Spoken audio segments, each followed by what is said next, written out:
Knowing the correct visual communication signals is key to your safety and the safety of others.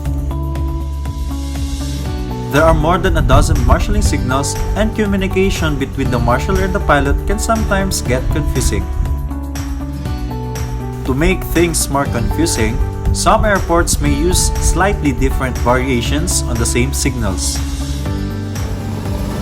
Whatever the variations in signals may be, you will either see the marshaller use wands or paddles or just their arms and hands for directing. Now, how do you marshal an aircraft? One of the first marshalling directions you might see is a place yourself facing me signal, with both hands pointing toward the sky. As you approach the marshaller, you're likely to see the proceed straight ahead signal.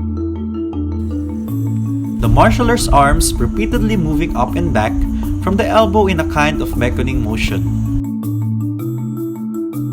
A similar variation might involve the arms extended, bent at the elbows, moving the hands up and down from shoulder level to head level.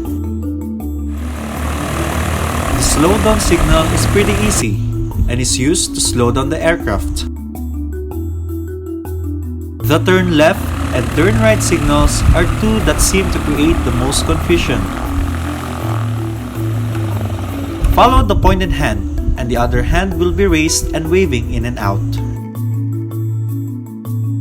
When it's time to stop your aircraft, X marks the spot.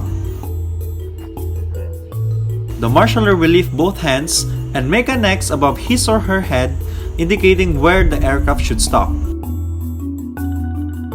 Take note of the speed at which the marshaller is raising their hands, which is intended to slow down the aircraft as it gets closer to the stopping point.